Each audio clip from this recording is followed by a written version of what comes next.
بسم الله الرحمن الرحيم. In the name of Allah, the Beneficent, the Merciful. ইমাম জাফর সাদেক তার কাছে এক নাস্তিক এসেছে। নাস্তিক বলছে, তার সঙ্গে ঝগড়া হচ্ছিল। সে বলছে আল্লাহ আছে, আমি তো মানি না, আল্লাহ বলতে কেউ নাই। সৃষ্টিকুল চিন্তা করে একটা আল্লাহরে বানাইছে, আসলে আল্লাহ বলতে কেউ নাই।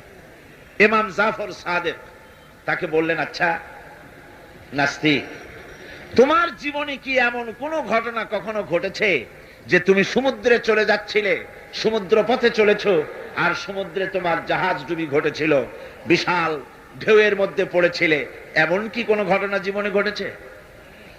নাস্তিক কিছুক্ষণ চোখ বুজে থেকে বলল, হ্যাঁ, একটা সুন্দর কথা আপনি বলেছেন। আমার জীবনে আমি একবার সদাগরি জাহাজে সমুদ্র অভিযান করেছিলাম। মাঝ পথে প্রচন্ড ঢেউ সৃষ্টি হলো, ঢেউয়ের মুখে জাহাজটা ডুবে গেল। তারপর নাবিক সাথী সঙ্গী নিয়ে মনে করেছিলাম যে বেঁচে থাকব। শেষ পর্যন্ত নাবিক হারিয়ে গেল, সাথী সঙ্গী হারিয়ে গেল। একটা তক্তা কোন রকম করে বুকের সাথে জড়িয়ে সাঁতরাতে লাগলাম। প্রচন্ড এক ঢেউ এসে আমার শেষ অবলম্বন এই তক্তাটাও আমার কাছ থেকে ছিনিয়ে নিয়ে গেল। এরপরে কোন ক্রমে বেঁচে গেলাম। ইমাম জাফর সাদেক তখন তাকে জিজ্ঞেস করলেন, আচ্ছা সত্যি করে বলো, বুকে হাত দিয়া, যখন তোমার জাহাজটা ডুবে গেল সমুদ্রের ভেতরে, নাবিক হারিয়ে গেল, সাথী সঙ্গী হারিয়ে গেল, শেষ অবলম্বন তক্তাটাও যখন হারায় গেল, তখন তোমার মন কার কাছে সাহায্য চেয়েছিল বলো তো? নাস্তিক এবার কিছুক্ষণ নীরব হয়ে গেল। নাস্তিক এবার বলছি, সত্য করে বলতেছি, যখন আমার কাছে আর কিছুই অবলম্বন ছিল না, বাঁচার কোনো পথ ছিল না, জীবনের মধ্যে একটা বার সেই মুহূর্তে আমার মুখ থেকে নিজের অজান্তে বেরিয়ে গেল, আল্লাহ আমারে বাঁচাও। এই যে বললাম, সঙ্গে সঙ্গে এক তুফান প্রচন্ড আঘাত দিয়ে আমাকে ছিটকে দিয়ে তীরে আমাকে নিক্ষেপ করে দিল। ইমাম জাফর বললেন, নাস্তিক রে, জাহাজ ডুবে গেল, নাবিক হারায় গেল, তক্তা হারায় গেল, যাকে জীবনে একবার ডাক দেওয়ার পর অত বড় বিপদ থেকে বাঁচায় দিল তোমার এই অদৃশ্য থেকে সাহায্য করে, সেই আল্লাহরে কেমনে ভুলে গেলে, কিভাবে তাকে তুমি অস্বীকার করলে? নাস্তিকের চোখ থেকে পানি বেরিয়ে গেল। নাস্তিক বলল, ইমাম আমি ভুল করেছি, আমি আমার জীবনের সাথে প্রতারণা করেছি, আমি হাত বাড়ায় দিলাম, আমার ইমানের কলেমা পড়াইয়া দেন। নাস্তিক পড়ে নিল, লা ইলাহা ইল্লাল্লাহু মুহাম্মাদুর রাসূলুল্লাহ। জোরে সোরে পড়েন, লা ইলাহা ইল্লাল্লাহ, লা ইলাহা, মুহাম্মাদের সাথে পড়েন, লা ইলাহা, তাড়াতাড়ি, লা ইলাহা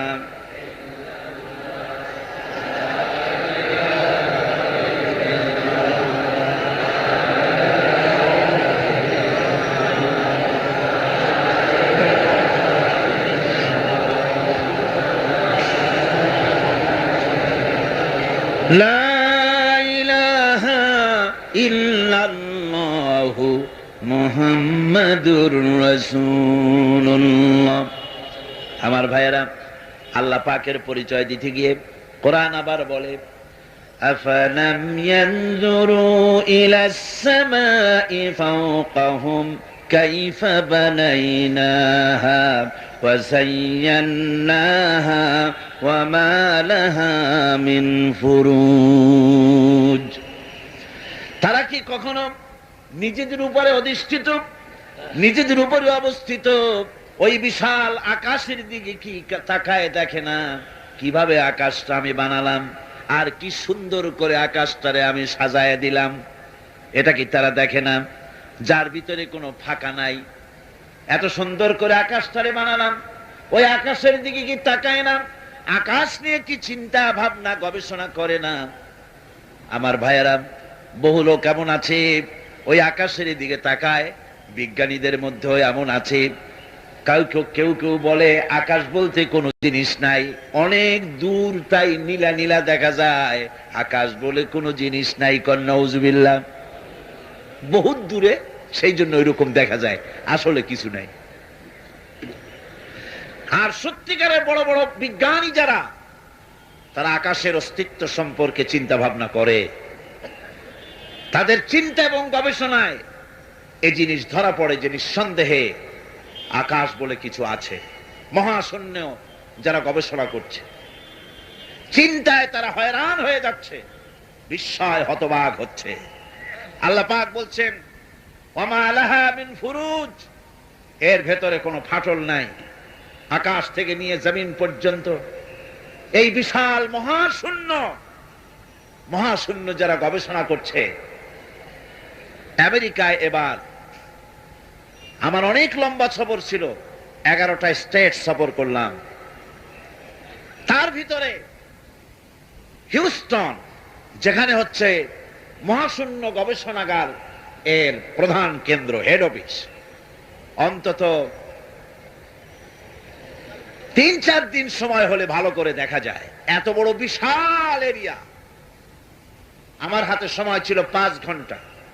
এই 5 ঘন্টায় যতদূর সম্ভব আমি দেখলাম, বিজ্ঞানীদের সঙ্গে যারা রিসার্চ করছে তাদের সঙ্গে আলোচনা করলাম। তারা বললেন, মহাশূন্য যতই দেখছি ততই বিস্ময়, হতবাক, বিমুখ হয়ে যাচ্ছে। এই যে পৃথিবী, এই পৃথিবীটা মহাবিশ্বের তুলনায় একটা মার্বেলের চাইতে বড় কিছু নয়। মার্বেল চেনেন তো? এই যে ছেলেরা রাস্তায় খেলাধুলা করে, এই পৃথিবীটা একটা মার্বেলের চাইতে বেশি কিছু নয়। মহাশূন্যের তুলনায়, মহাবিশ্বের তুলনায় বিশাল এই মহাশূন্যে রয়েছে গ্যালাক্সি। এক একটা গ্যালাক্সির ভিতরে, মিল্কি ওয়ের ভেতরে রয়েছে সহস্র সহস্র বিলিয়ন, মিলিয়ন, ট্রিলিয়ন তারকা। যেসব তারকা এত এত বড়, বিজ্ঞানীরা বলেছেন সূর্য তো পৃথিবীর চাইতে 13 লক্ষ গুণ বড়, কিন্তু এই রকম 1 থেকে 1.5 কোটি সূর্য খাইয়া হজম করে ফেলাতে পারে এরকম হাজারো তারকা মিল্কি ওয়ের মধ্যে আল্লাহ তৈরি করে রেখে দিয়েছেন। সুবহানাল্লাহি বিহামদিহি। এই মহাশূন্যের ভেতরে আল্লাহ পাক যে কত কিছু সৃষ্টি করে রেখেছেন, মানুষ ক্রমান্বয়ে তা দেখছে এবং অবাক হয়ে যাচ্ছে। বিজ্ঞানীরা চাঁদে গিয়েছেন, সেই চাঁদের থেকে মাটি আহরণ করে নিয়ে এসেছেন। সেই মাটি যেখানে রেখেছে সেখানে লেখা আছে টাচ মুন, চাঁদের মাটি স্পর্শ করো। আমি একটু হাত দিলাম, আমার কাছে মজাই লাগলো যে মরতে বসে আমি মহাশূন্যের চাঁদের মাটিতে হাত দিয়ে দেখলাম, ভালোই লাগলো। নীল আর্মস্ট্রং যে গাড়িটা নিয়ে চাঁদের উপরে ঘুরেছিলেন, সে গাড়িটাও সেখানে সংরক্ষিত রয়েছে। মাটির ভিতর থেকে সব রকমের খনিজ পদার্থগুলি আলাদা করে চাঁদের সলিড মাটি যেটা, সেই মাটিটা তারা গ্লাস দিয়ে বড় রকমের বক্স তৈরি করে ওর মধ্যে চাঁদের এনভায়রনমেন্ট, চাঁদের পরিবেশ তৈরি করে ওর ভিতরে টমেটো গাছ, ভুট্টা গাছ, ধানের গাছ লাগিয়েছে। আমি দেখে এসেছি গাছগুলির চারা এত বড় হয়েছে। ওরা এক্সপেরিমেন্ট করছে যে চাঁদের মধ্যে টমেটো চাষ করা যায় নাকি। আসলে এটা তো সম্ভব নয়, তবে চাঁদে যে মাটি আছে বিজ্ঞানীরা তা প্রমাণ করছেন। আর বিজ্ঞানীরা যত বেশি মহাশূন্য নিয়ে চিন্তা ভাবনা করছে, ততই আকৃষ্ট হয়ে পড়ছে যে নিঃসন্দেহে কেউ আছেন, নইলে এই শৃঙ্খলাপূর্ণ অবস্থা চলতে পারে না। আল্লাহ রাব্বুল আলামিন বলেন, তিনি যে আছেন তার জাত, তার অস্তিত্বের প্রমাণ দিতে গিয়ে কোরআন বলে, ওয়াল আরদা মাদাদনাহা ওয়া আলকাইনা ফিহা রাওয়াসিয়া ওয়া আমবাতনা ফিহা মিন কুল্লি যাওজিন বাহিজ। আল্লাহ রাব্বুল আলামিন বলেন, আমি জমিনকে বিছায় দিয়েছি আর এর উপরে পাহাড় বিনষ্ট করে দিয়েছি, জমিনটারে বিছায় দিলাম, জমিনটারে গালিচা বানায় দিয়েছি, জমিন বানায় তাতে আবার ঘাস বানায়েছি, সুন্দর করে গালিচার মতো কার্পেটের মতো সবুজ শ্যামল করে দিয়েছি। এরপরে এর উপরে পাহাড়গুলি দিয়া দিলাম, পাহাড় দিয়া জমিনকে টাইট করে দিলাম। তাবসিরাতান ওয়া যিকরা লিকুল্লি আবদিন মুনিব। এর ভেতরে চক্ষু উন্মোচনকারী আর উপদেশ অতীব শিক্ষাপ্রদ অনেক কিছুই রয়েছে ওই সমস্ত মানুষের জন্য যারা আমার কাছে সত্যের দিকে যারা প্রত্যাবর্তন করতে চায়, যারা আমার দিকে ফিরে আসতে চায়, তাদের অনেক নিদর্শন এই পৃথিবীর ভিতরে আমি রেখে দিয়েছি। জোরে বলেন সুবহানাল্লাহ। আল্লাহ পাক বলেন, দেখো এর প্রত্যেকটি জিনিস, প্রত্যেকটি পাতা, প্রত্যেকটি তৃণ, যা কিছু দেখতে পাও সব আল্লাহর সাক্ষী দিচ্ছে আল্লাহ আছেন। আল্লাহ পাক বলেন, একটু তাকাও উপরের দিকে। আওয়ালাম ইয়ারাউ ইলা তায়রি ফাওকাহুম সাফাতিন ওয়া ইয়াকবিদনা মা ইউমসিকুহুন্না ইল্লার রহমান। দেখে নাকি তারা পাখিটি কেমন, লোক মেলি দুটি লঘু ডানা উড়িয়া বেড়ায় শূন্যের পরে, নাহি তার কোনো মানা। আবার সে ডানা, আবার সে কবু ডানা গুটাইয়া চলে, কিন্তু পড়ে না তবু। বলো কে বা তারে শূন্যে রাখিছে ভিন্ন সে এক প্রভু। লক্ষ্য করে দেখো না যে আকাশে, আকাশে মহাশূন্যে পাখিগুলি ওড়ে। একটু দেখো, মানুষ তো খায় জমের খাওয়া, শুধু খায়, চিন্তা ভাবনা করে না। একটু চিন্তা ভাবনা করো, একটু গবেষণা করো। পাখিগুলি উঠতে থাকে, উড়বার সময় ডানা এভাবে দোলায়, ঠিক না? আল্লাহ বলেন দেখো ডানা এভাবে দোলায়। আবার কোন সময় ডানা মোটি দোলায় না, দুটি ডানা বডির সাথে লাগায় দিয়া সাঁ করে উড়ে যায়। আবার ডানা দোলায়, ডানা বন্ধ করে না, দোলায়ও না, দুটি ডানা প্লেনের ডানার মতো করে দিয়ে শূন্যের পরে উড়ে বেড়ায়। ডানা বন্ধ করে দিল, ঝোলানো বন্ধ করলো, অথচ আকাশ থেকে পড়ে গেল না পাখি। শূন্যের পরে কে রেখে দিয়েছে? আল্লাহ ছাড়া। জোরে কোন কে দিয়েছে? কে রাখলো? এই শীতের দিনে আমাদের দেশে অতিথি পাখিরা আসে, সাইবেরিয়ান দ্বীপপুঞ্জ থেকে আসে। একটু মাথা খাটা, কপাল ভালো হয়ে যাবে, কিসমত খুলে যাবে। কোথায়? সাইবেরিয়া। সাইবেরিয়া দ্বীপপুঞ্জ থেকে, সেইখান থেকে যখন এই শীতের মৌসুমে আমাদের দেশে, চট্টগ্রামে এখন তো শীত নাই বললেই চলে, আর রংপুরে মানুষ শীতে পর্যন্ত 4-5 জন মরা সারা, এত তীব্র শীত। রাশিয়া, ইউরোপ, আমেরিকায় কি শীত আপনারা তো চিন্তা করতে পারবেন না। যারা ওই দেশে থাকে তারা টের পায় শীত কত প্রকার এবং কি কি। গত বছর নিউ ইয়র্কে শতাব্দীর সবচাইতে বড় শীত পড়েছিল, -24, কোন কোন জায়গায় -40 পর্যন্ত। স্যাপ ফেলে ফেরা যায় না, বরফ হয়ে যায়। এক মা ডেলিভারি করেছে, ডেলিভারির সাথে সাথে বাচ্চা ফ্রিজ হয়ে গিয়েছে, বরফ হয়ে গিয়েছে। এই প্রচন্ড ঠান্ডা যখন শুরু হয়, স্নো পড়ে, বরফ পড়তে থাকে, বরফ পড়বে, প্রচন্ড ঠান্ডা আসবে। টেলিভিশন এবং রেডিওতে পাখিদেরকে কেউ শোনায় না, ওরা বুঝতে পারে ঠান্ডা আসতেছে। ওই ঠান্ডা আসার পূর্বক্ষণে ঝাঁকে ঝাঁকে, লাখে লাখে, কোটি কোটি পাখি একসঙ্গে ওড়া আরম্ভ করে দেয়। জাহাজগুলি চলে সমুদ্রের ভিতরে, নাবিকদের সঙ্গে আলোচনা করবেন, মেরিন বায়োলজি যারা পড়েছে তাদের সঙ্গে আলোচনা করবেন। সমুদ্রের ভিতরে দিনের বেলায় তারা সূর্য দেখে পথ চালায়, দিক নির্ণয় করে। রাতের আধারে সমুদ্রের ভিতরে নাবিক যেন হারায় না যায়, সেজন্য আল্লাহ পাক বলেন আকাশে তারকা খচিত করে রেখেছি, তারকা দেখে দেখে নাবিকেরা পথ চালায়। পথে কোনো বিপদ আছে নাকি? চুম্বকের পাহাড় আছে নাকি? সাইক্লোন এরিয়ার ভিতরে পড়ে যায় নাকি, সেজন্য রয়েছে রাডার। এগুলি দেখে দেখে পথ নির্ণয় করে। এবার আপনারা আমাকে জবাব দেন, হাজার হাজার মাইল দূর থেকে পাখিরা পাড়ি দিয়ে বাংলাদেশে আসে, সিলেটে আসে, দিনাজপুরে আসে। এই যে দূর দূরান্ত থেকে হাজার হাজার মাইল দূর থেকে পাখিরা এলো, তার নেভিগেশন কে করে দিল? রাডার কে করে দিল?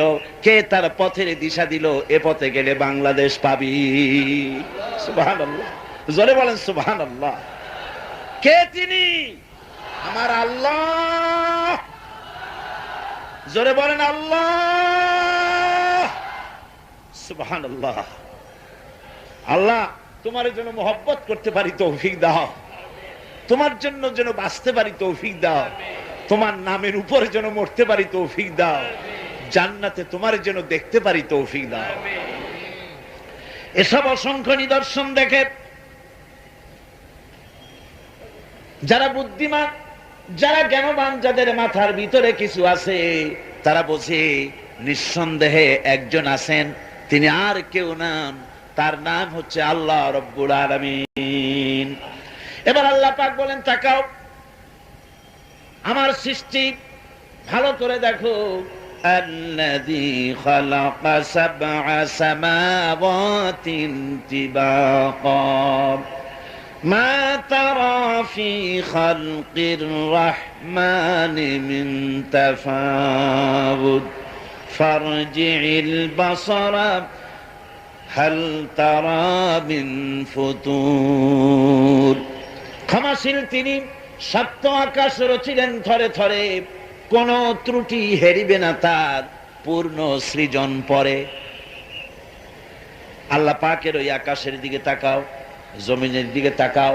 আল্লাহ বলেন, বারবার দেখো, বারবার তাকাও, দেখো আমার সৃষ্টির ভিতরে কোনো ভুল আছে নাকি, আমার সৃষ্টির ভিতরে কোনো খুঁত আছে নাকি, কোন রং আছে নাকি, কোন অসুবিধা আছে নাকি, ভালোভাবে তাকাও। আবারও তাকাও। সুম্মারজি'ল বাসারা কাররাতাইনি ইয়ানকালিব ইলাইকাল বাসারু খাসিআন ওয়া হুয়া হাসির। আল্লাহ পাক বলেন, দেখতে দেখতে তোমার চক্ষু ফিরে আসবে তোমার কাছে। চাও তুমি তার সৃষ্টি পানে, দেখো কিছু ভুল চুক, ফিরাও তোমার নয়ন খানি, ফিরাও তোমার মুখ। অক্ষমহীন দৃষ্টি তোমার সৃষ্টিতে পাবে ফাঁকি, ফিরাও তোমার নয়ন খানি, ফিরাও কাঙ্গালাখি। তাকাতে তাকাতে চোখ আজিজ হয়ে, দুর্বল হয়ে তোমার দিকেই ফিরে আসবে। আমার সৃষ্টির ভিতরে কোনো ভুল দেখতে পাবে না। সুবহানাল্লাহ কর। সুবহানাল্লাহ কইতে ইচ্ছা করে না মিয়া? ভাইরা আমার, আল্লাহ পাক বলেন, এইভাবে করে আমি আকাশকে থরে থরে সাজায় দিলাম, জমিনটাকে সুন্দর করে দিলাম, আর এই জমিনে ফসলের ব্যবস্থা করে দিলাম।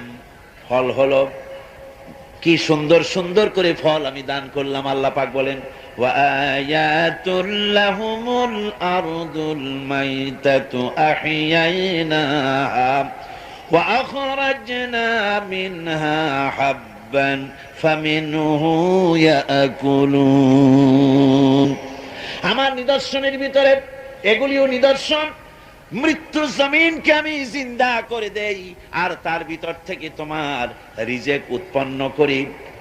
এর মধ্যে কি কি বানালাম? ওয়াজআলনা ফিহা জান্নাতিম মিন নাখিলিন ওয়া আ'নাবিন ওয়া ফাজ্জারনা ফিহা মিনাল উয়ুন। সুন্দর করে এই জমিনের উপরে মরা জমিনকে জিন্দা করে তাতে খেজুর বাগান লাগালাম, খেজুর দিলাম, আঙ্গুর দিলাম, বেদানা দিলাম, কত রকমের ফল ফলারি আমি সুন্দর করে দিলাম।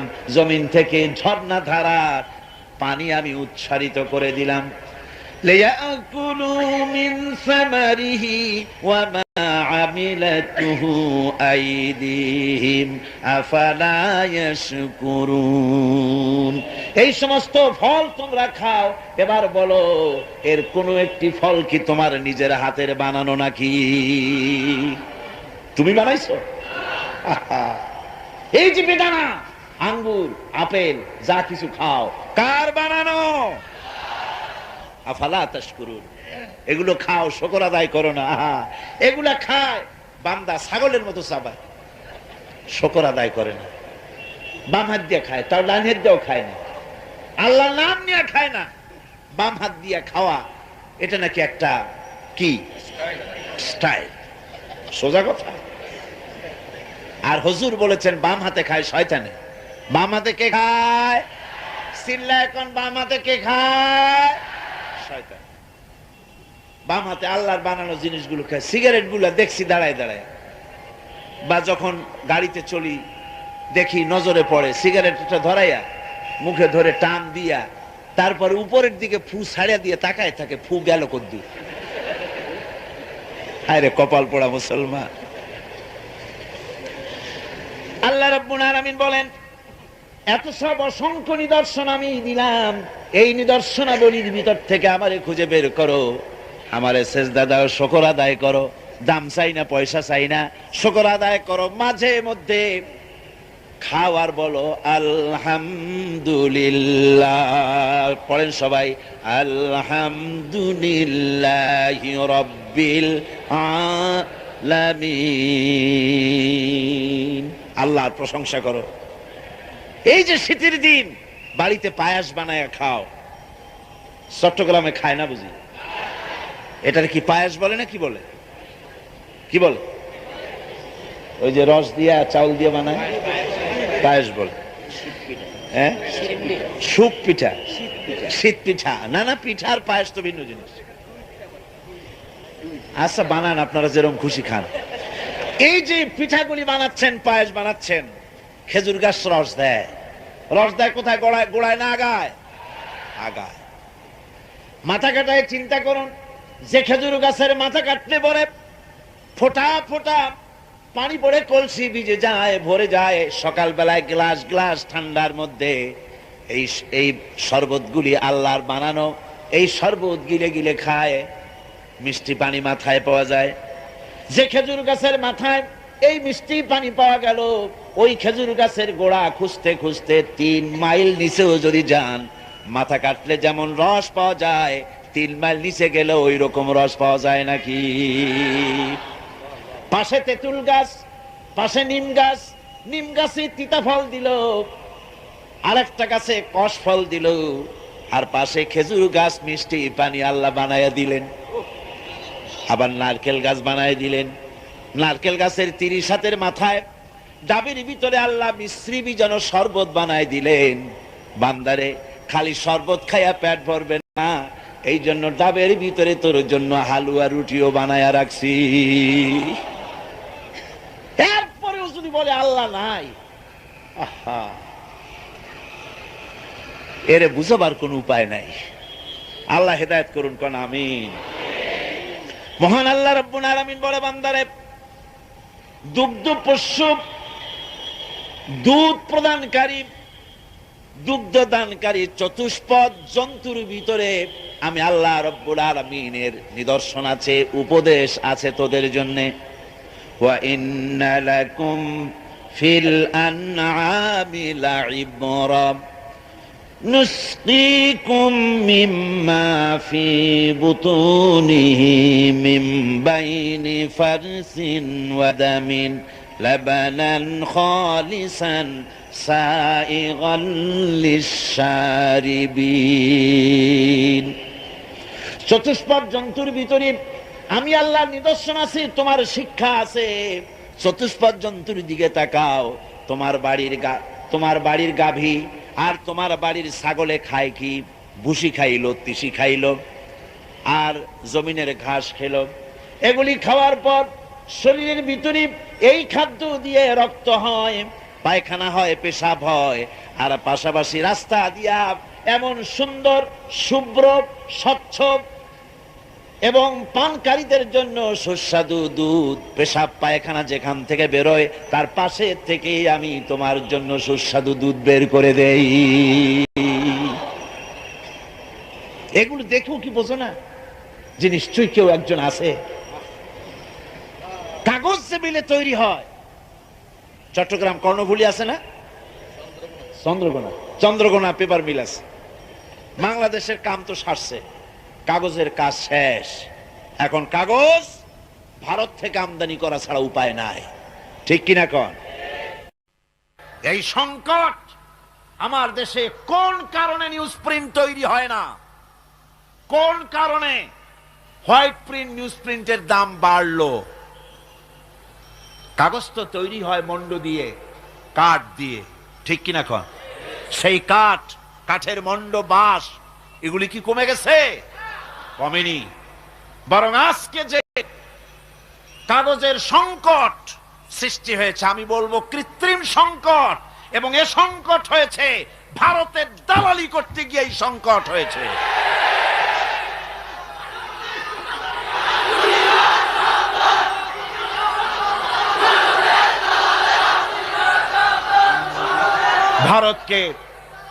ভারতকে সুযোগ দেওয়া হচ্ছে। এখন বাংলাদেশের লেখকরা ভারত থেকে কাগজ ছাপায় আনতেছে, ভারত থেকে বই ছাপিয়ে আনতেছে, ভারতীয় কাগজ দিয়ে, পচা কাগজ। বাংলাদেশের কাগজের পায়ের কাছে দাঁড়াতে পারে না ভারতীয় কাগজ। সেই কাগজ আজ মার খেয়ে গেছে। ছোট্ট ছোট্ট বই কিনতে হয় জনগণকে 60 টাকা 70 টাকা দিয়ে।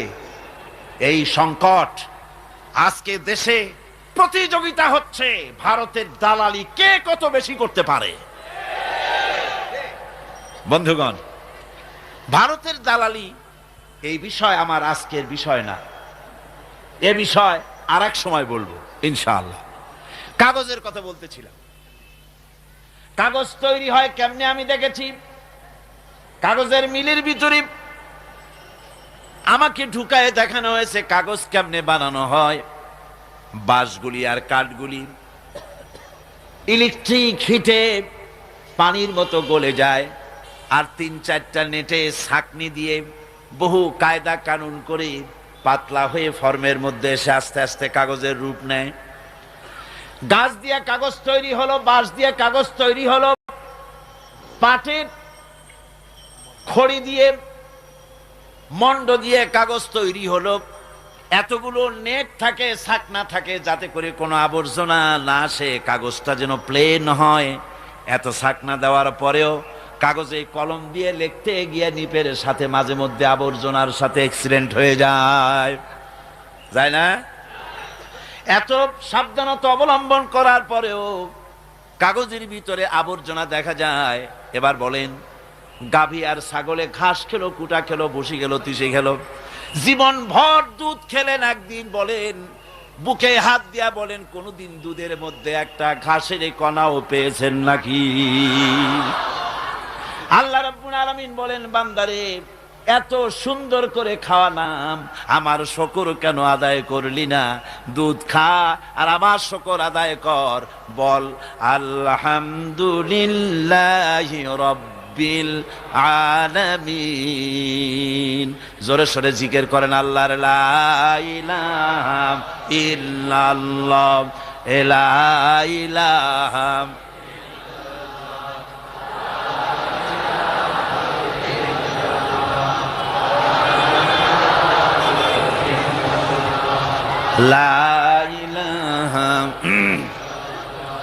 লা ইলাহা ইল্লাল্লাহু মুহাম্মাদুর রাসূলুল্লাহ। আমার ভাইরা, আল্লাহ পাকের পরিচয় দিতে গিয়ে কোরআন বলছে, আমি আজকে ঈমানের পরিচয় আল্লাহর সাথে আপনাদের পরিচয় করাই দিতেছি। আমার কি ক্ষমতা পরিচয় করাবার? পরিচয় করাচ্ছি কোরআন দিয়ে। আল্লাহ নিজে তার নিজের পরিচয় দিচ্ছেন, কোন সুবহানাল্লাহ। আল্লাহ রাব্বুল আলামিনের পরিচয় দিতে গিয়ে রব্বুল আলামিন বলতেছেন, আফারাআইতুম মা তাহরুসুন আআনতুম তাজরাউনাহু আম নাহনুজ যারিউন। তোমরা কি কখনো চিন্তা করে দেখেছো যে তোমরা যে বীজ বপন করো মাটিতে, এর থেকে কে বীজকে উদ্গত করে দেয়? এই বীজকে কে উদ্গত করে দিল মাটি থেকে? কে দিল? এই বীজ জমিন থেকে তুমি উদ্গত করলে না আমি করেছি? আল্লাহ বলেন আমি উদ্গত করলাম। জমিনে বীজ উদ্গত হয়ে গেল, আর এই বীজ দিয়ে আমি ফসল দিলাম। এখন যদি আমি ফসল না দেই, জমিনে ধানের গাছ হয়েছে, ভুট্টা হয়েছে, নানান রকমের ফসলের গাছ হলো, গাছ দেখে খুশি হয়েছ, মোষে তেল মাখা আরম্ভ করছো। অনেকে চিন্তা করে এবার ধান বেশি হয়েছে, যাত্রা দেব, থিয়েটার দেব, গুনাগার বিবির গান শুনবো, ফসল বেশি হয়েছে। আল্লাহ পাক বলেন শোনো, লাউ নাশাউ লাজআলনাহু হুতামান ফাযালতুম তাফাক্কাহুন। আমি যদি ইচ্ছে করি এই ফসলকে আমি রব্বুল আলামিন বুশিতে পরিণত করে দিতে পারি, ফসলটা বুশি হয়ে যাবে, ধানে চাউল হবে না, সব তুষ হয়ে যাবে। পারে কিনা আল্লাহ? জোরে চিল্লায় বলেন পারবেন কিনা? আমি ইচ্ছা করলে এটা করতে পারি। তখন তুমি আমার বিরুদ্ধে কি অ্যাকশন নেবা? করবাটা কি? সারা দুনিয়ার মানুষ যদি আল্লাহর বিরুদ্ধে অনশন ধর্মঘট করে, তাতে আল্লাহর কিছু আসে যায় নাকি? আল্লাহ বলেন জমিনের ফসল যদি সব তুষে পরিণত হয়ে যায়, তখন তোমরা বলবে ইন্না লামুগরামুন, আমাদের উপরে তো উল্টা দণ্ড হয়ে গেল, হায় রে সর্বনাশ। বাল নাহনু মাহরুমুন, আমরা তো বঞ্চিত হয়ে গেলাম। কপালে হাত মারবা, চিৎকার করবা, আর কোনোই লাভ হবে না। ইচ্ছে করলে আমি জমিনের ফসল নষ্ট করে দিতে পারি।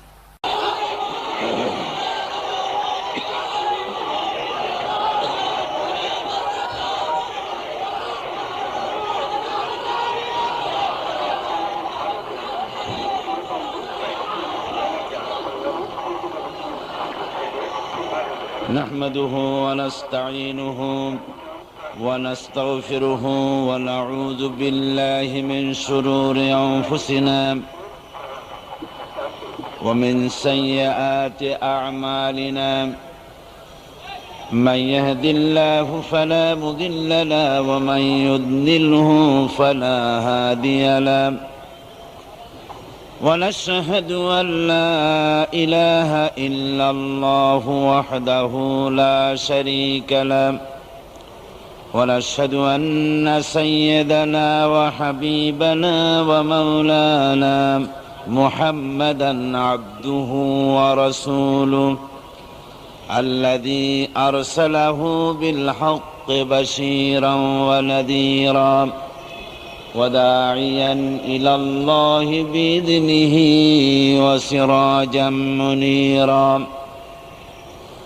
فقد قال الله تعالى في كلامه المجيد وفرقانه الحميد: أعوذ بالله من الشيطان الرجيم. بسم الله الرحمن الرحيم. إن الله وملائكته يصلون على النبي يا أيها الذين آمنوا صلوا عليه وسلموا تسليما. اللهم آمين. ربنا ظلمنا أنفسنا وإن لم تغفر لنا وترحمنا لنكونن من الخاسرين. رب العالمين চট্টগ্রাম সমাজ কল্যাণ পরিষদ কর্তৃক আয়োজিত বার্ষিক তাফসীরুল কুরআন মাহফিলের আজকের এই দ্বিতীয় দিবসে বিশাল এই জনতা নিয়ে তোমার দরবারে হাত তুলেছি। মেহেরবানি করে দুরূদ ও সালাম টুকুন সোনার মদিনায় নবী পাকের রওজা মুবারকে পৌঁছে দাও। तमाम পৃথিবীর মাটির নিচে যত মুমিন মুমিনাত শুয়ে আছেন তাদের আরো আর পরে সওয়াব পৌঁছিয়ে দাও রব্বুল আলামিন। এ মাহফিলের আয়োজন যারা করেছেন আর শোনার জন্য যারা এসেছেন, কিয়ামতের দিন, মুসিবতের সময় এ মাহফিল আমাদের সকলের জন্য নাজাতের ওসিলা বানিয়ে দিও আল্লাহ।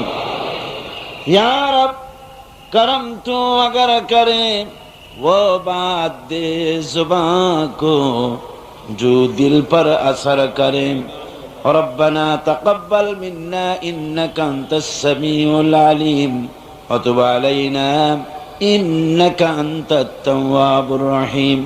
सुब्हान रब्बिका रब्बिल इज्जति अम्मा यसिफून व सलामुन अलल मुरसलीन আলহামদুলিল্লাহি রাব্বিল আলামিন।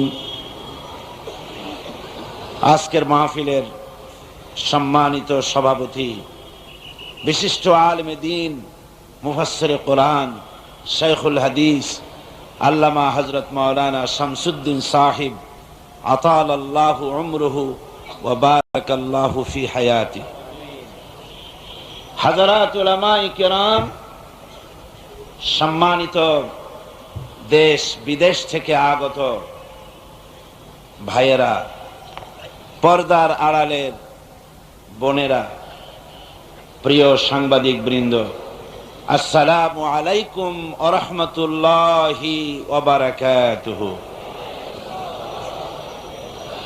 আমরা মহান আল্লাহ সুবহানাহু ওয়া তাআলার দরবারে লাখো কোটি সজুদ পেশ করছি, শুকরিয়া আদায় করছি, যে মহান আল্লাহ তাবারক ওয়া তাআলা তার আখেরি কালাম, কালামে রব্বানি, বিশ্বের সর্বশ্রেষ্ঠ নিয়ামত কোরআনে কারীমকে জানার জন্য, বোঝার জন্য এ মাহফিলে আমাদেরকে শরীক হওয়ার তৌফিক দিলেন।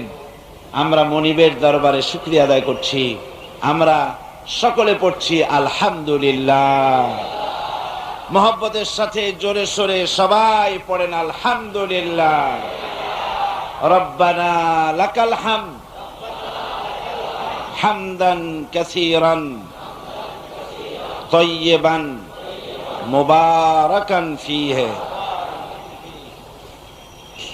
ওই আল্লাহ পাকের দরবারে শুকরিয়া আদায় করতেই হয়, যিনি অত্যন্ত দয়া পরবশে তার কোরআন শোনার, বোঝার একটি সুন্দরতম পরিবেশ আমাদের দান করেছেন। কোরআন কারীমের থেকে শ্রেষ্ঠ নিয়ামত বিশ্ববাসীর কাছে আর কিছু হতে পারে না। কোরআন কারীম হচ্ছে মুসলমানদের, পৃথিবীর বুকে মুসলমানদের বেঁচে থাকার দলিল হচ্ছে কোরআন। কোরআন হচ্ছে গোটা বিশ্ববাসীর শান্তি, প্রগতি, স্বস্তি, রাজনৈতিক স্থিতিশীলতা, স্বাধীনতার গ্যারান্টি, ঈমানের গ্যারান্টি, জাহান্নাম থেকে মুক্তির গ্যারান্টি, পৃথিবীতে শান্তি, আখিরাতে মুক্তি, জীবনের সবকিছুর চাবিকাঠি, জীবনের সবকিছুর মূল মন্ত্র, জীবনের সবকিছুর উৎস এই কোরআনে হাকিম, যেটা আল্লাহ পাক আমাদেরকে দান করেছেন।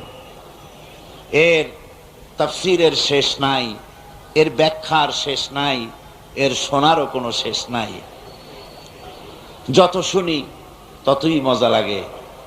ছোট্ট বাচ্চাটি যখন তেলাওয়াত করছিল কিরকম লাগছিল বলেন, কেমন লাগছিল?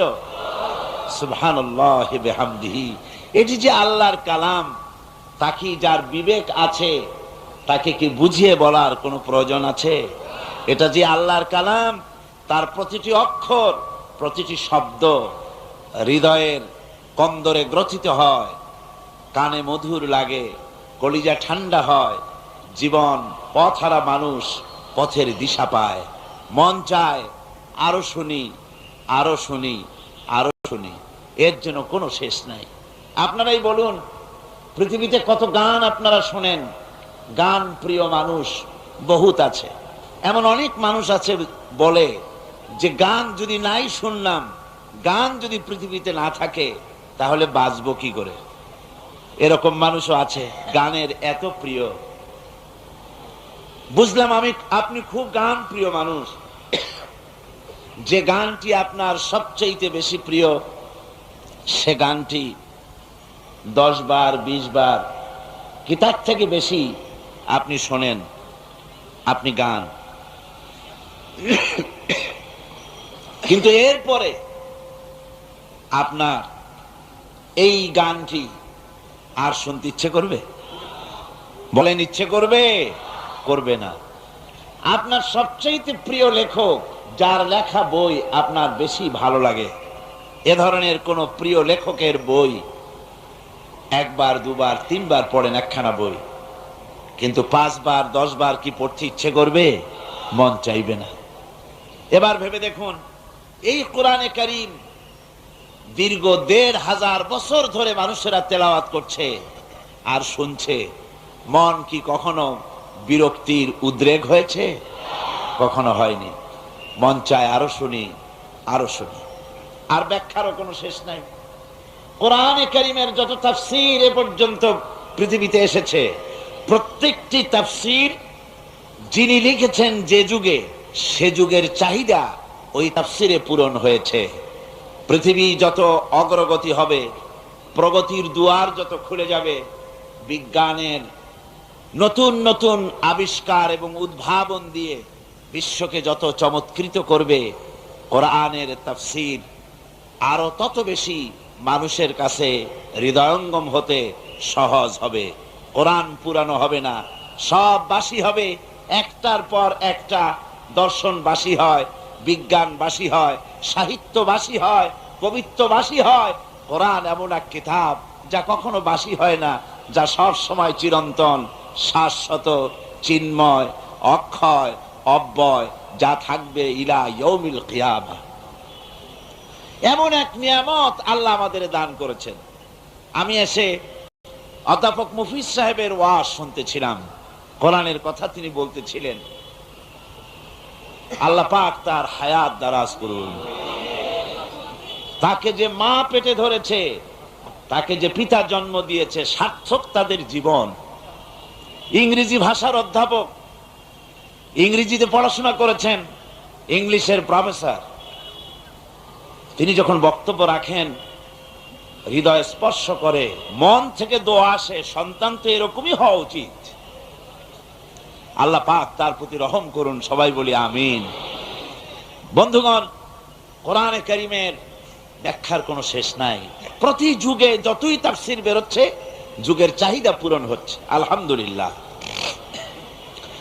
আল্লাহ রাব্বুল আলামিন বলেন, আমার নবী, আমার এই কোরআন সম্পর্কে আপনি মানুষকে শোনায় দেন। قُلْ لَوْ كَانَ الْبَحْرُ مِدَادًا لِكَلِمَاتِ رَبِّي لَنَفِدَ الْبَحْرُ قَبْلَ أَنْ تَنْفَدَ كَلِمَاتُ رَبِّي وَلَوْ جِئْنَا بِمِثْلِهِ مَدَدًا। আল্লাহ পাক বলেন, নবী আপনি বলুন, আমার রবের কালিমার ব্যাখ্যা লেখার জন্য যদি তামাম পৃথিবীর সমস্ত সমুদ্র আর মহাসমুদ্রের পানিগুলি যদি কালি রূপে ব্যবহার করা হয়, আর তা দিয়ে যদি আমার রবের কালিমার ব্যাখ্যা লেখা শুরু হয়ে যায়, লিখতে লিখতে তামাম পৃথিবীর সমুদ্র আর মহাসমুদ্রের পানিগুলি শেষ হয়ে যাবে, আমার রবের কালিমার ব্যাখ্যা লেখা শেষ হবে না। এমন এক আজিম কিতাব আল্লাহ পাক আমাদেরকে দান করেছেন। আমরা সৌভাগ্যবান জাতি। জোরে সোরে বলেন আলহামদুলিল্লাহ। এটা কি সহজ কথা? এই কিতাব আমার রবের বাণী, সুবহানাল্লাহ। আমার আল্লাহর বাণী, আমার আল্লাহর কথাগুলি সব এখানে লেখা। বিশ্ববাসীর জন্য নতুন করে আর একটি কথাও আল্লাহর পক্ষ থেকে আসবে না। যা বলা দরকার এখানে বলা শেষ হয়ে গিয়েছে। এই কিতাব পৃথিবীর কোন জাতির কাছে নাই। আল্লাহর বাণী অবিকৃত অকৃত্রিম উপায় কারো কাছে নাই, আছে মুসলমানদের কাছে। আলহামদুলিল্লাহ। কার কাছে আছে? মুসলমানদের কাছেই আছে, আর কারো কাছে নাই। চ্যালেঞ্জ, গোটা দুনিয়ার কারো কাছে আল্লাহর বাণী অবিকল ভাবে নাই, আছে কোরআন। আর এই কোরআন শুধু মুসলমানদের জন্য নয়, হুদাল লিন্নাস, হাদা বায়ানুল লিন্নাস, বিশ্ববাসীর জন্য আল্লাহ পাকের আখেরি কালাম। কতই না ভালো হতো। যে কোরআন শুনতে এত ভালো লাগে, সেই কোরআনের আইন যদি মানতাম, তাহলে দেশ এবং জাতির জন্য তা কত কল্যাণ বয়ে আনত। আমরা হতভাগ্য যে কোরআনের কাছে এখনো পৌঁছতে পারিনি, তার বাণীগুলি গ্রহণ করতে পারিনি। আজকে পৃথিবীতে, আমার দৃষ্টিতে পৃথিবীতে খাদ্যের অভাব নাই। আলহামদুলিল্লাহ, আল্লাহ পাক দুনিয়ার একটা বিরাট অংশ এ গোলামকে দেখার তৌফিক দিয়েছেন। বাংলাদেশ সহ পৃথিবীর কোথাও আসলে খাদ্যের অভাব, চিকিৎসার অভাব, শিক্ষার অভাব, বাসস্থানের অভাব যেটা বলা হয়, তা সব কৃত্রিম। আক্ষরিক অর্থে পৃথিবীতে কোনো জিনিসের অভাব নাই। যা আল্লাহ সৃষ্টি করেছেন তার প্রয়োজন মাফিক সব আল্লাহ দিয়ে দিয়েছেন। অভাব যে জিনিসটির, সেটা হলো চরিত্রের। পৃথিবীতে খাদ্যের দুর্ভিক্ষ নাই, দুর্ভিক্ষ হচ্ছে চরিত্রের। কিসের দুর্ভিক্ষ? চিল্লা এখন কিসের দুর্ভিক্ষ? চরিত্রের দুর্ভিক্ষই হলো আজকের বিশ্বের সবচাইতে বড় ক্রাইসিস। এই প্রতিটি সেক্টরে, বিশ্ববিদ্যালয় বলুন, কলেজ বলুন, হাই স্কুল বলুন, প্রাইমারি বলুন, পার্লামেন্ট বলুন, সেক্রেটারিয়েট বলুন, বঙ্গভবন বলুন, রান্নাঘর বলুন, যেখানে যাবেন সর্বত্র আপনার চোখের সামনে যে দুর্ভিক্ষটি ধরা পড়বে তার নাম চরিত্র। চরিত্র আজ কোথাও নাই, চরিত্র হারিয়ে গেছে। এই চরিত্র সৃষ্টি করতে পারে কেবলমাত্র ঈমান। এই চরিত্র কে সৃষ্টি করতে পারে? জোরে কন্যা কে পারে? ঈমানই পারে এই চরিত্রকে ঠিক করে দিতে। চরিত্র হচ্ছে, ঈমান হচ্ছে ফাউন্ডেশন। এই জন্য ঈমানের সাবজেক্টটা আমি ধরেছি এবার। আল্লাহ পাক যদি বলার তৌফিক দেন, ওমা তৌফিকি ইল্লা বিল্লাহ, সুবহানাকা লা ইলমা লানা ইল্লা মা আল্লামতানা। আল্লাহ যদি মেহেরবানি করে বলার তৌফিক দেন, আপনাদের সামনে আস্তে আস্তে করে আমি বলবো। একটু জোরে সোরে মহব্বতের সাথে দরুদ শরীফ পড়েন। সালাতুনিয়া রাসূলুল্লাহ, সালাতুনিয়া রাসূলুল্লাহ আলাইকুম, সালাতুনিয়া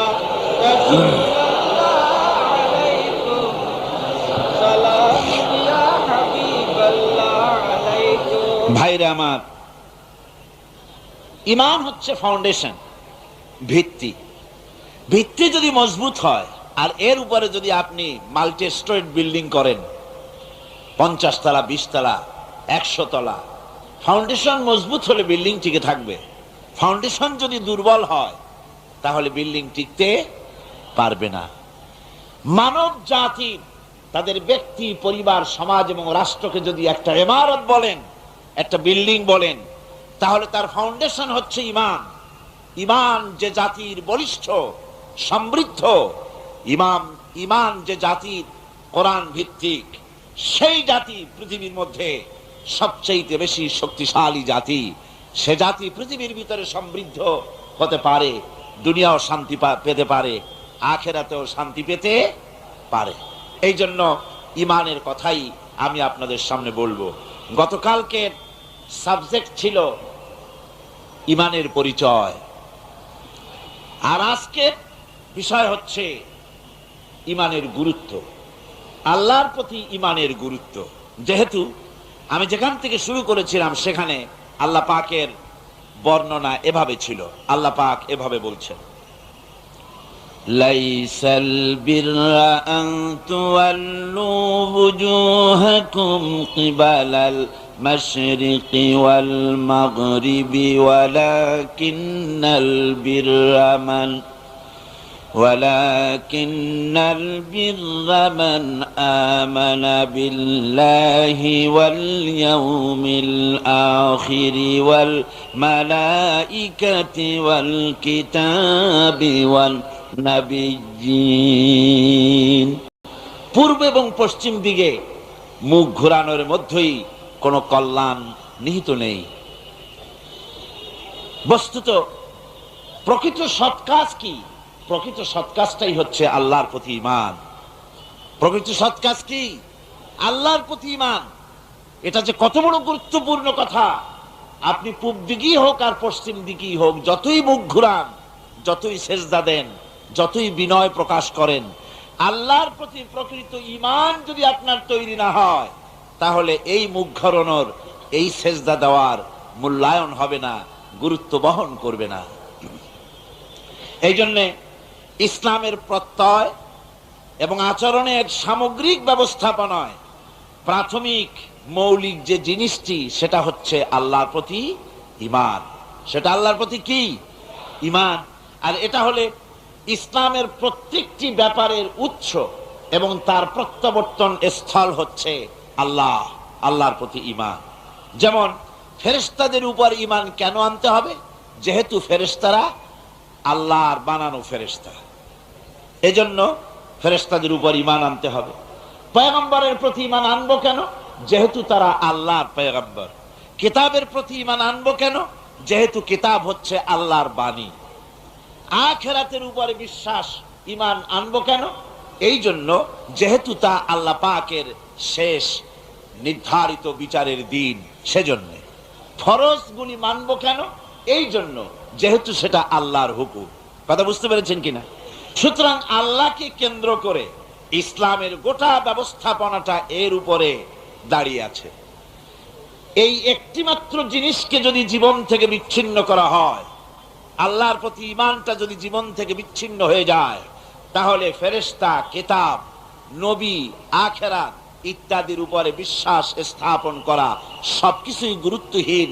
ইসলামের আল্লাহর প্রতি ঈমান এমন একটি কেন্দ্রবিন্দু, যা অপসৃত হলে পরে, যা ভুলে গেলে পরে ইসলামের গোটা ইমারতটা চুরমার হয়ে যাবে, ভেঙে চুরে যাবে।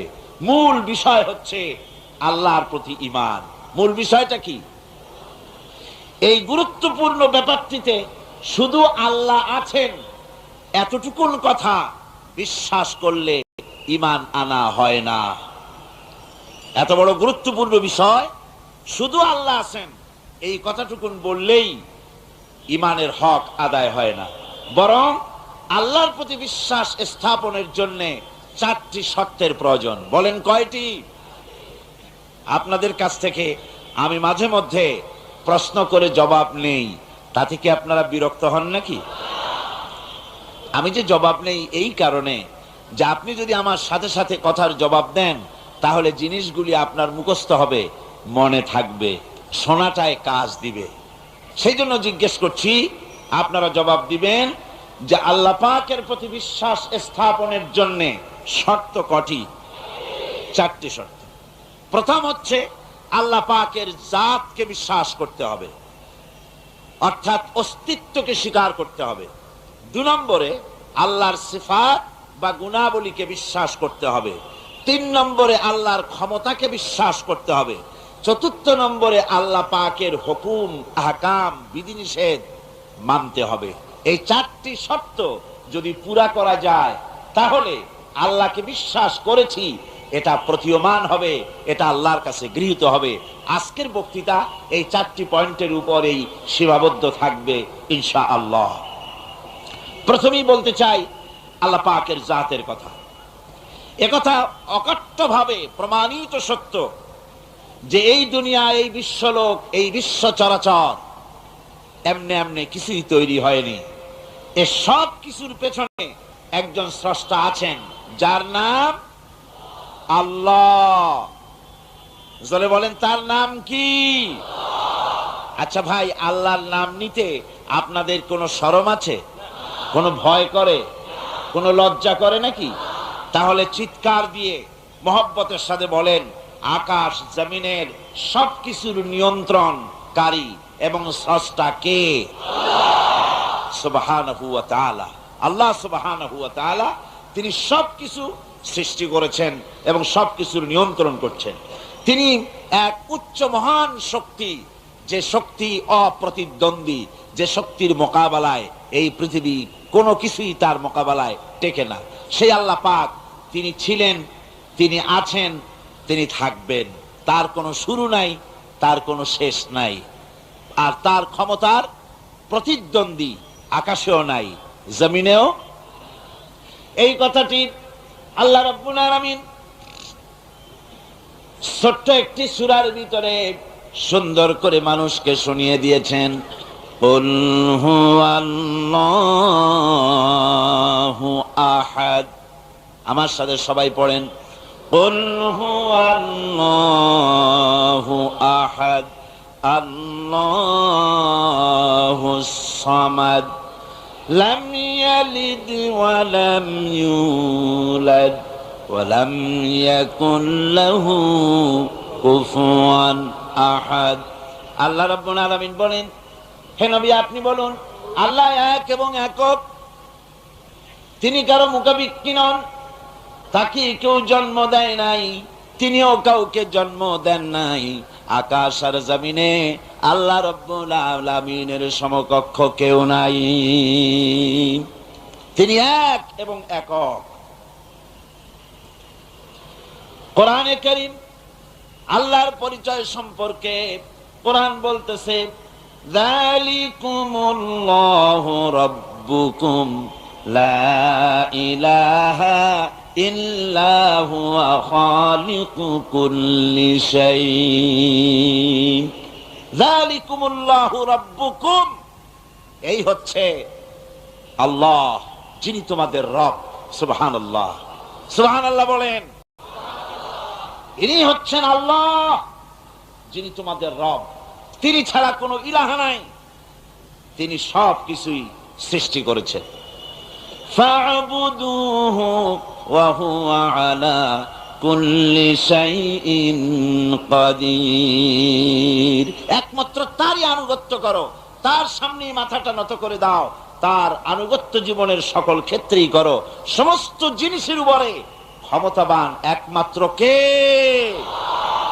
আল্লাহ। কি মজার নাম, সুবহানাল্লাহ, কি মজার নাম।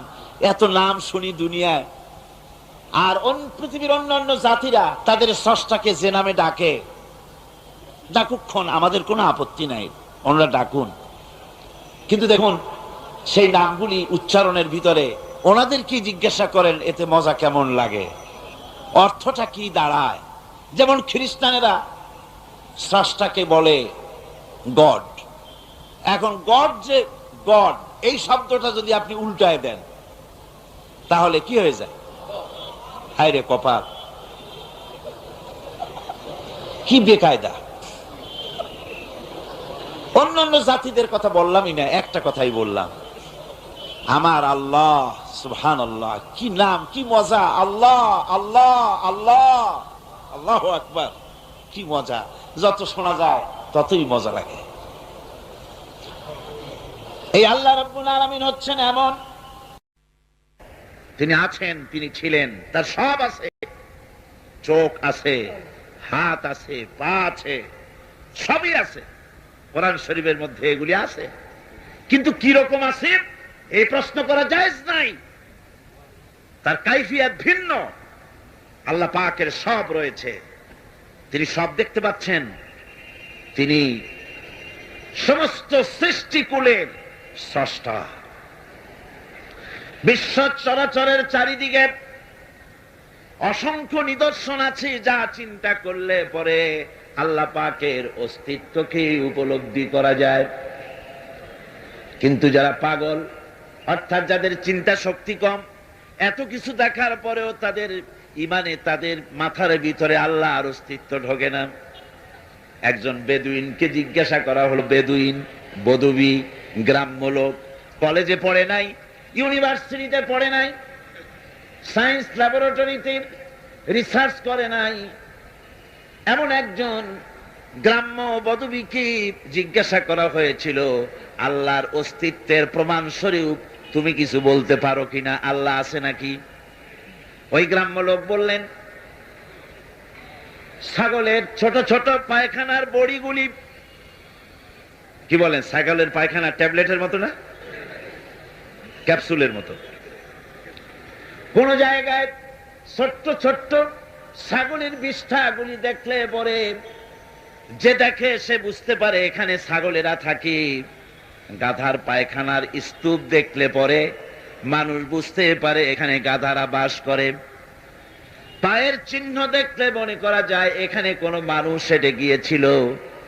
এই ছোট ছোট জিনিস দেখলে পরে যদি ছাগল গাধার মানুষের অস্তিত্ব বোঝা যায়, তাহলে ওই বিরাট আকাশ, এই বিশাল জমিন, গাছপালা, তরুলতা দেখে কেন বোঝা যাবে না যে স্রষ্টা একজন আছেন? কেন বোঝা যাবে না? একটা বেদুইন, লেখাপড়া করে নাই, স্কুলে কলেজে পড়ে নাই, এই লোকটি হাসান আইয়ুব, মিশরের এক নাম করা লেখক, তার কিতাবের মধ্যে লিখেছেন, আজকেই পড়লাম আমি। আমার বন্ধুগণ, আল্লাহ রাব্বুল আলামিন এই পৃথিবীর বুকে অসংখ্য তার নিদর্শন রেখে দিয়েছেন। দেখো আর বোঝো। ইন্না ফি খালকিস সামাওয়াতি ওয়াল আরদি ওয়া ইখতিলাফিল লাইলি ওয়ান নাহার, নিশ্চয়ই আকাশ সৃষ্টি আর জমিন সৃষ্টি আর রাতের দিনের ভিতরে যে পরিবর্তন হয়, এর ভিতরে আল্লাহ রাব্বুল আলামিনের নিদর্শন রয়েছে। আর কি? ওয়াল ফুলকিল্লাতী তাজরি ফিল বাহরি বিমা ইয়ানফাউন নাস, সমুদ্রের ভিতরে জাহাজগুলি মানবতার কল্যাণকারী, মানুষের সাহায্যকারী অসংখ্য দ্রব্য নিয়ে লোহার এই বানানো, কাঠের বানানো জাহাজগুলি যে সমুদ্রে চলাচল করে, এগুলি দেখার পরে, আকাশ এবং জমিন দেখার পরে মনের ভিতরে কি ভাবান্তর হয় না? নিশ্চয়ই এর পেছনে কোন স্রষ্টা আছে, যার নাম আল্লাহ রাব্বুল আলামিন। যার নাম কি? আল্লাহ রাব্বুল আলামিন। আমার দেশে কলেজ ইউনিভার্সিটিতে পড়ুয়া বহুত ছেলে পেলে আছে, পড়াশোনা করে, মাস্টার ডিগ্রি করে এসেছে, এসে বলে কদ্দুর আর পড়ছে, বড় জোর 2 খান বিজ্ঞানের বই, 2.5 খান ভূগোলের বই, 3.5 খান ইংরেজি বই পড়ে টড়ে এসে বলে, ভাই সব বুঝে ফেলেছি। বলে, বাবা কি বুঝেছো? কয়, দেয়ার ইজ নো গড, স্রষ্টা বলতে কেউ নাই। কয়, নাউজুবিল্লাহ। বন্ধুগণ, কিসমত যদি ভালো হয়, সামান্য জিনিসের ভিতরে আল্লাহর নিদর্শন খুঁজে পায়। তারাগুলি মিটি মিটি করে জোছনা ছড়িয়ে দেয় পৃথিবী জুড়ে, চাঁদ হেসে বলে যাই মিতালির সুরে, কার ছোঁয়ায় ঘুরি আমি রজনী জুড়ে।